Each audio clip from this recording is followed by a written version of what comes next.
ದಿನದಿಂದ ದಿನಕ್ಕೆ ಜಾಸ್ತಿ ವಿನಃ ಕಮ್ಮಿ ಅಂತ ಹೇಳಿ ನಮಗೆ ಕಾಣುದಿಲ್ಲ.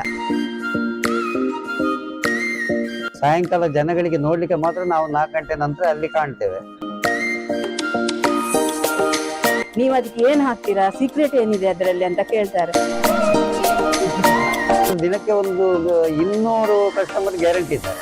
ಗಾಡಿ ತಕೊಂಡ್ ಬರ್ಲಿಕ್ಕೆ ನಮ್ಮ ಹತ್ರ ಹಣ ಇರ್ಲಿಲ್ಲ. ಇವಾಗ ನಾವು ಅದೇ ಅಂಗಡಿಯವರಿಗೆ ತಿಂಗಳಿಗೆ 2 ಲಕ್ಷ 3 ಲಕ್ಷ ವ್ಯಾಪಾರ ಕೊಡ್ತೇವೆ.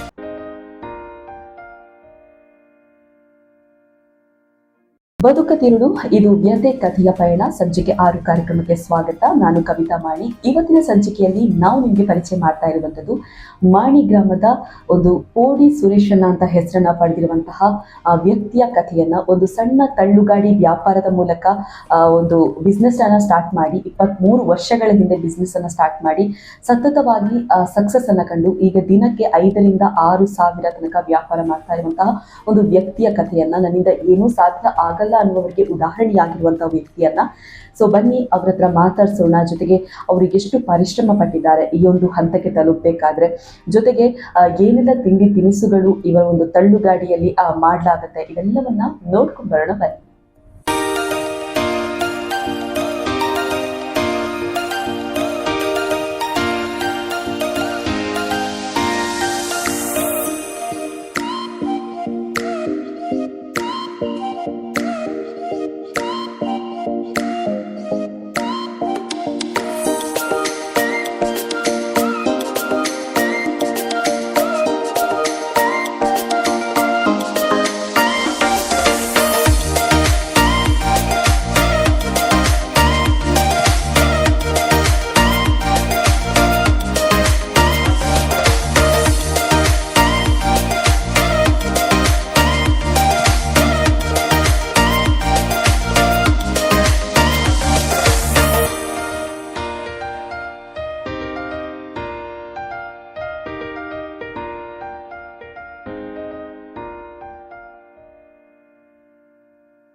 ನಾನು ಸುರೇಶ್ ಪೈ ಅಂತ ಹೇಳಿ, ಮಾಣಿ ಕಾಪಿ ಕಡಲ್ಲಿ ನಮ್ಮ ಮನೆ.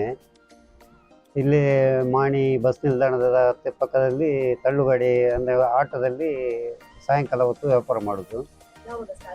ನಾವು 2000 ಡಿಸೆಂಬರಲ್ಲಿ ಸ್ಟಾರ್ಟ್ ಮಾಡಿದ್ದು. ಇವಾಗ 22-23 ವರ್ಷ ಆಯಿತು. ಮೊದಲಿಂದು ಹೋಟ್ಲು ಉದ್ಯಮಿಗಳೇ. ಮಧ್ಯದಲ್ಲಿ ಮಾತ್ರ ಒಂದು 8-10 ವರ್ಷ ಕಾರ್ನಲ್ಲಿ ದುಡಿದು ಅದರಲ್ಲೇನು ನಮಗೆ ಅಷ್ಟೊಂದು ಪ್ರಯೋಜನ ಆಗಲಿಲ್ಲ. ಹಾಗೆ ಮತ್ತೆ ಪುನಃ ನಾವು ಹೋಟ್ಲು ಉದ್ಯಮಕ್ಕೆ ಬಂದಿದ್ದೇವೆ. ಮತ್ತು ಬೇರೆ ಕಡೆ ಎಲ್ಲ ಹೀಗೆ ಸಾಯಂಕಾಲದ ವ್ಯಾಪಾರ ಎಲ್ಲ ನೋಡಿ ನಮಗೂ ಒಂದು ಆಗಬಹುದು ಅಂತ ಹೇಳಿ ಒಂದು ಆಲೋಚನೆಯಲ್ಲಿ ಮಾಡಿದ್ದು. ಹಾಗೆ ಅದು ನಮಗೆ ದೇವರು ಅದರಲ್ಲಿ ಉತ್ತಮವಾಗಿ ಕೈ ಹಿಡಿದಿದ್ದಾರೆ. ಹಾಗೆ ಅದನ್ನೇ ಈಗ ಮುಂದುವರಿಸ್ಕೊಂಡು ಹೋಗ್ತಾ ಇದ್ದೇವೆ. ಅಂದರೆ ಅದರ ಬಗ್ಗೆ ಹೇಳೋದಾದರೆ ಸಾಯಂಕಾಲದ ಮೇಯ್ನ್ ವ್ಯಾಪಾರವೇ ಅದೇ. ಹಾಗಾಗಿ ಜನಗಳು ಚಾಯ್ಸ್ ಮಾಡೋದು ಅದೇ ತಿಂಡಿಯನ್ನು ಸಾಯಂಕಾಲ ಹೊತ್ತಿಗೆ. ಹಾಗಾಗಿ ಅದರಲ್ಲಿ ಸೀಕ್ರೆಟ್ ಅಂದರೆ ಏನಿಲ್ಲ, ನಾವು ಮಾಡುವುದು ಸ್ವಲ್ಪ ಉತ್ತಮ ಗುಣಮಟ್ಟದ ಎಲ್ಲ ಐಟಮ್ ಹಾಕಿದರೆ ಖಂಡಿತ ಅದು ಒಳ್ಳೆಯದೇ ಆಗ್ತದೆ. ಯಾರು ಮಾಡಿದರೂ ಆಗ್ತದೆ. ಒಳ್ಳೆ ಪ್ರತಿಕ್ರಿಯೆ ಇದೆ, ಎಲ್ಲರದ್ದು ಸಹಕಾರ ಉಂಟು. ಮತ್ತು ಅವರೊಟ್ಟಿಗೆ ನಮಗೆ ಉತ್ತಮ ಬಾಂಧವ್ಯ ಈಗ ಒಂಥರ ನಮ್ಮ ಕುಟುಂಬದವರಾಗಿ ಎಲ್ಲ ಗ್ರಾಹಕರು ಇದ್ದಾರೆ. ಒಂದು ಸಾಯಂಕಾಲ ನಾವು ನಮ್ಮ ಈ ಕಡೆ ಎಲ್ಲ ಈ ಚಟ್ಟಂಬಡೆ, ಬನ್ಸು, ಬಿಸ್ಕೆಟ್ ರೊಟ್ಟಿ ಮತ್ತು ಬಿಸ್ಕುಟ್ ಅಂಬಡೆ ಇಂಥದ್ದೆಲ್ಲ ಸ್ವಲ್ಪ ಫೇಮಸ್. ಅದೇ ಜನಗಳು ಲೈಕ್ ಮಾಡೋದು. ಅವ್ರು ಲೈಕ್ ಮಾಡೋದನ್ನೇ ನಾವು ಮಾಡೋದು. ಅವರು ಖಂಡಿತ ಅವರ ಸಹಕಾರ ನಮಗೆ ಪೂರ್ಣ ಉಂಟು. ನಾವಿಬ್ಬರೇ ಇದನ್ನು ಕೆಲಸ ಮಾಡೋದು. ಮತ್ತು ನಮ್ಮ ಫ್ರೆಂಡ್ ಒಬ್ಬರು ಇದ್ದಾರೆ, ಅದು 30-40 ವರ್ಷದಿಂದ ನಮ್ಮ ಒಟ್ಟಿಗೆ ಇರ್ತಾರೆ. ಅವರು ಹೀಗೆ ಒಂದು ಫ್ರೆಂಡ್ಶಿಪ್ಪಲ್ಲಿ ಇದ್ದಾರೆ ಅಷ್ಟೇ. ಒಳ್ಳೆ ಹೆಲ್ಪ್ ಇದೆ ಅವ್ರದ್ದು, ಹಾಗಾಗಿ ಪರವಾಗಿಲ್ಲ. ಹೌದು, ನಾವು ಅಂದರೆ ಒಂದು 8-10 ವರ್ಷ ಪುತ್ತೂರು ಸ್ವಾಗತ ಹೋಟ್ಲಲ್ಲಿದ್ದೆವು. ಸ್ವಾಗತ ಹೋಟ್ಲು ಆ ಸಮಯದಲ್ಲಿ ಭಾರಿ ಫೇಮಸ್ ಹೋಟ್ಲ್ ಅದು. ಹೌದು, ಅಲ್ಲಿದ್ದೆವು ಒಂದು 10 ವರ್ಷ. ಅದರ ನಂತರ ಒಂದು 10 ವರ್ಷ ನಾವು ಟೂರಿಸ್ಟ್ ಕಾರ್ನಲ್ಲಿ ದುಡಿತಾ ಇದ್ದೆವು. ಅದೇ ಪ್ಲಾನ್ ಅಂದ್ರೆ ನಾವು ಈಗ ಕಾರಲ್ಲಿ ಹೋಗ್ತಾ ಇರುವಾಗ ಅಲ್ಲಿ ಇಲ್ಲಿ ನಾವೀಗ ಮಾಡಿದಾಗೆ ಸಣ್ಣ ಪುಟ್ಟ ಗಾಡಿ ಇತ್ತು, ಅವರಿಗೂ ಒಳ್ಳೆ ವ್ಯಾಪಾರ ಇತ್ತು. ಹಾಗೆ ಮಾಣಿಯಲ್ಲೂ ಒಂದು ಆಗ್ಬೋದು ಅಂತ ಹೇಳಿ ಆಲೋಚನೆ ಮಾಡಿದ್ದು. ತೊಂದರೆ ಇಲ್ಲ, ನಮಗೆ ಅದರಲ್ಲಿ ಒಳ್ಳೆ ವ್ಯಾಪಾರ ಆಗ್ತಾ ಉಂಟು. ನಮಗೆ ಅಂದರೆ ಇಲ್ಲಿ ನಮ್ಮ ರೆಗ್ಯುಲರ್ ನಿತ್ಯದ ವ್ಯಾಪಾರ ಹೇಳಬೇಕಾದ್ರೆ ಒಂದು 4,000 5,000 ವ್ಯಾಪಾರ. ಮತ್ತು ನಮಗೆ ಈಗ ಹೊರಗಡೆಯಿಂದ ಕೆಲವು ಆರ್ಡ್ರ್ ಬರ್ತದೆ, ಆ ದಿವಸ ಏನಾದರೂ ಸ್ವಲ್ಪ ನಮಗೆ ಹೆಚ್ಚು ಇದಾಗ್ತದೆ. ಅಂತೂ ವಾರಕ್ಕೆ ಒಂದು 2-3 ಹೀಗೆ ಹೊರಗಡೆಯಿಂದ ಆರ್ಡ್ರ್ ಬರುತ್ತೆ. ಅದನ್ನೆಲ್ಲ ಮಾಡಿ ಕೊಟ್ಟಾಗುವಾಗ ನಮ್ಮ ತಿಂಗಳ ಇನ್ಕಮ್ ಒಂದು ಸಾಧಾರಣ 60-70 ಸಾವಿರಕ್ಕೆ ಪರವಾಗಿಲ್ಲ. ಕಾಂಟ್ಯಾಕ್ಟ್ ಅಂದರೆ ಇಲ್ಲಿ ತುಂಬ ಜನರಿಗೆ ನಾವು ನಿತ್ಯದವ್ರ ಹತ್ರ ನಂಬರ್ ಉಂಟು. ಹಾಗೆ ಮತ್ತೆ ವಿಶೇಷವಾಗಿ ನಾವು ಹೊರಗಡೆಯಿಂದ ತಗೊಳ್ಳೋದಿಲ್ಲ, ಅಂದರೆ ನಾವು ಇಬ್ಬರೇ ದುಡಿಯೋದು. ನಮಗೆ ನಿತ್ಯದ ವ್ಯಾಪಾರಕ್ಕೆ ಸಮಯ ಅದು ಸಾಕಾಗೋದಿಲ್ಲ. ಮತ್ತು ಮುಂಚಿನಿಂದ ಅವರು ನಮ್ಮಲ್ಲಿ ವ್ಯವಹಾರ ಮಾಡ್ತಾ ಇರುವಾಗ ಅವರನ್ನು ಬಿಡ್ಲಿಕ್ಕೂ ಆಗೋದಿಲ್ಲ. ಹಾಗಾಗಿ ಅವ್ರದ್ದು ಮಾತ್ರ ನಾವು ದೊಡ್ಡ ಮಟ್ಟಕ್ಕೆ ಮಾಡಲಿಕ್ಕೆ ನಮ್ಮ ಈಗಿನ ಮಟ್ಟವೇ ನಮಗೆ ಅಲ್ಲಿಂದ ಅಲ್ಲಿಗೆ ಸರಿ ಆಗ್ತದೆ, ದೊಡ್ಡ ಮಟ್ಟಕ್ಕೆ ಹೋಗ್ಲಿಕ್ಕಿಲ್ಲ. ಉಪ್ಪಿನಂಗಡಿ ಬೀಚ್ ರೋಡು ಇದು ಹೊಡಿತಾ ಇದ್ರು ಟೂರಿಸ್ಟ್ ಗಾಡಿ ನಮ್ದು. ಬರ್ತಾ ನಡುವೆ ಅಲ್ಲಲ್ಲಿ ತಳ್ಳುಗಾಡಿ ವ್ಯಾಪಾರ ಮಾಡ್ತಾ ಇದ್ರು.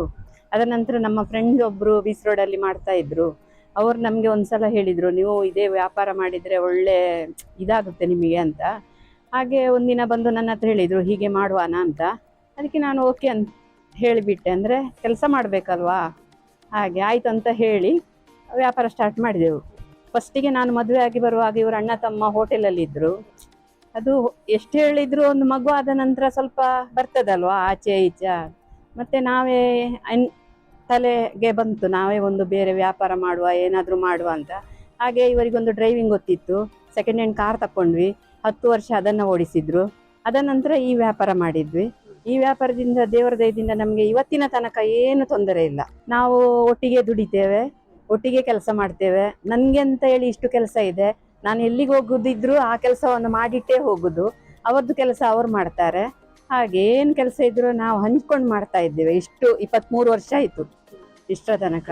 ಮದುವೆ ಆಗುವ ಮೊದಲು ನಾವು ಆರಾಮದಲ್ಲಿದ್ವಿ, ತಂದೆ ತಾಯಿ ಮನೆಯಲ್ಲಿ ಒಳ್ಳೆ ಇದರಲ್ಲಿದ್ವಿ. ಮದುವೆ ಆಗಿ ಇಲ್ಲಿ ಬಂದೇವಲ್ಲ, ಇಲ್ಲಿ ಬಂದ ನಂತರ ಇವರ ಪರಿಸರಕ್ಕೆ ನಾವು ಹೊಂದ್ಕೊಂಡು ಹೋಗಬೇಕು. ಆವಾಗ ಸ್ವಲ್ಪ ಬೇಸರ ಆಯಿತು ಒಮ್ಮೆಗೆ, ಮತ್ತೆ ಚಿಂತಿಲ್ಲ. ಈಗ ಪರವಾಗಿಲ್ಲ, ಈಗ ಎಲ್ಲ ಮನುಷ್ಯರ ಹಾಗೆ ನಾವು ಒಬ್ಬರು. ಈಗ ಮಾಣಿಯಲ್ಲೇ ಮೊದಲು ಸುರೇಶಣ್ಣ ಅಂತೇಳಿ ಯಾರಿಗೂ ಗೊತ್ತಿತ್ತು, ಆದರೂ ಸ್ವಲ್ಪ ಜನರಿಗೆ ಗೊತ್ತಿರಲಿಲ್ಲ.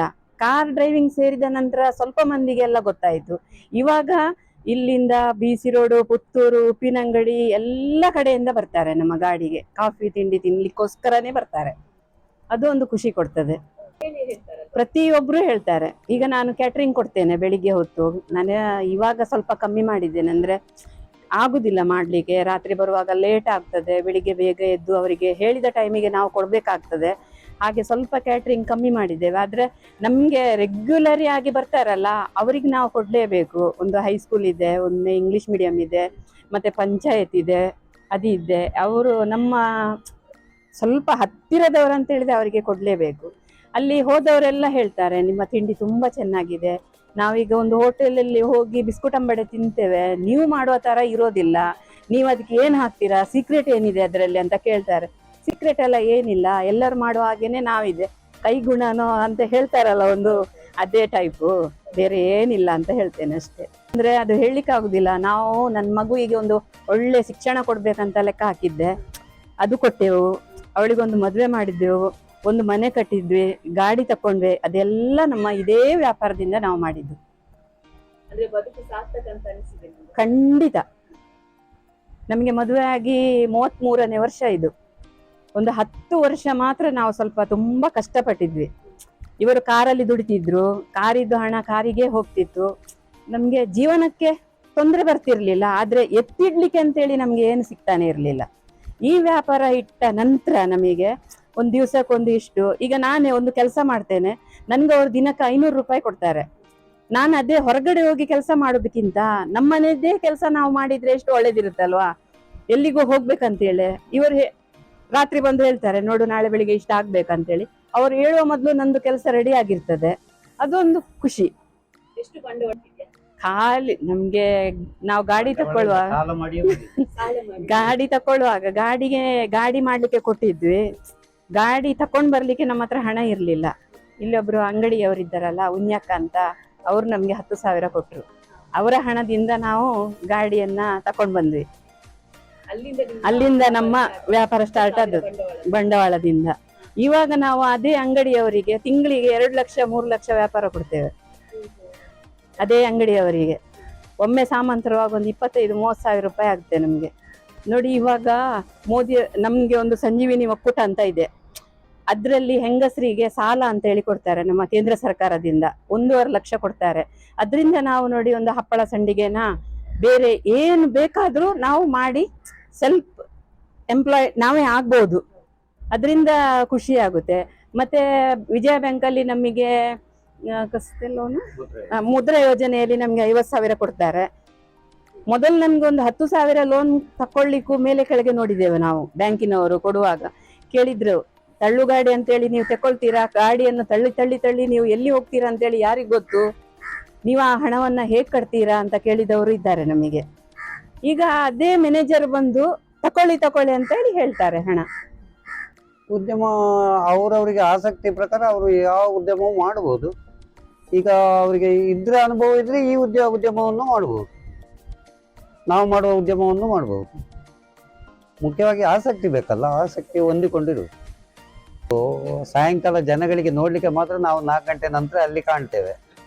ಅದಕ್ಕೆ ದುಡಿಮೆ ನಮಗೆ ಬೆಳಿಗ್ಗೆ 9ರಿಂದ ಸ್ಟಾರ್ಟ್ ಆಗುತ್ತೆ. 9ರಿಂದ ಸ್ಟಾರ್ಟ್ ಆದರೆ ನಾವು ಊಟ ಮಾಡುವಾಗಲೇ 3:30-4 ಗಂಟೆ ಆಯ್ತೇವೆ. ಊಟ ಮಾಡಿ ನಾವು ವ್ಯಾಪಾರಕ್ಕೆ ಹೋದರೆ ರಾತ್ರಿ 11:30-12 ಗಂಟೆ ಆಯ್ತೇವೆ ಮನೆ ಬರುವಾಗ. ಅದಕ್ಕೆ ಶ್ರಮ ಬೇಕೇ ಬೇಕು. ಶ್ರಮ ಇಲ್ಲದೆ ಯಾವುದೂ ಆಗೋದಿಲ್ಲ. ನಮ್ಮ ಅದೇ ಆಪ್ತ ಸ್ನೇಹಿತರು ರಾಮಕೃಷ್ಣ ಶೆಟ್ಟರು ಅಂತ ಇದ್ದಾರೆ. ಅವ್ರದ್ದೊಂದು ಹೆಲ್ಪ್ ಯಾವಾಗಲೂ, ಅವರು ಸಹ್ಯಾದ್ರಿ ಇಂಜಿನಿಯರಿಂಗ್ ಕಾಲೇಜ್ ಬಸ್ಸಲ್ಲಿ ಡ್ರೈವರ್ ಆಗಿದ್ದಾರೆ ಸ್ಟಾಫ್ ಆಗಿ. ಅಲ್ಲಿಂದ ಬಂದು ನನ್ನ ಜೊತೆ ಒಂದು 2-3 ಗಂಟೆ ಹೆಲ್ಪ್ ಮಾಡ್ತಾರೆ. ಮತ್ತು ನಮಗೆ ಒಬ್ಬರು ನೇಮು ಅಂತೇಳಿ ಬರ್ತಾರೆ, ಸ್ವಲ್ಪ ಏಜ್ ಆದವರು. ಒಂದು 4 ಗಂಟೆಯಿಂದ 6 ಗಂಟೆವರೆಗೆ ಅವರು ಇರ್ತಾರೆ. ಹಾಗಾಗಿ ಅವ್ರದ್ದೆಲ್ಲ ಸಹಕಾರ ಮರೆಯಲಿಕ್ಕೆ ಆಗೋದಿಲ್ಲ. ದುಡಿಮೆಗೆ ತಕ್ಕ ಫಲ ಉಂಟು, ಆದ್ದರಿಂದ ತೃಪ್ತಿ ಉಂಟು. ನಮಗೆ ಒಂದು ಇಲ್ಲ ಅಂದ್ರೆ ದಿನಕ್ಕೆ ಒಂದು 200 ಕಸ್ಟಮರ್ ಗ್ಯಾರಂಟಿ ಇದ್ದಾರೆ. 200 ಕಸ್ಟಮರ್ ಗ್ಯಾರಂಟಿ ಇದ್ದಾರೆ. ಮತ್ತೆ ಹೀಗೆ ಹೋಗುವವರು ಬರುವವರು ಅಂತ ಬಂದರೆ ನಮಗೆ ಸ್ವಲ್ಪ ಹೆಚ್ಚಾಗ್ತದೆ ಅಷ್ಟೇ. 200 ಕಸ್ಟಮರ್ ಗ್ಯಾರಂಟಿ ಇದ್ದಾರೆ. ನಮ್ಮ ಮೊದಲಿನ ಶಾಸಕರು ಬಂದಿದ್ದಾರೆ, ಈಗಿನ ಶಾಸಕರು ಬಂದಿದ್ದಾರೆ, ಮತ್ತೆ ಗಣ್ಯ ವ್ಯಕ್ತಿ ಎಲ್ಲ ಪಾಲಿಟಿಕ್ಸ್ನವರು ಅವರು ಇವರು ಎಲ್ಲರೂ ಬರ್ತಾರೆ ನಮ್ಮಲ್ಲಿ. ಎಲ್ಲರೂ ಮೆಚ್ಚುಗೆ.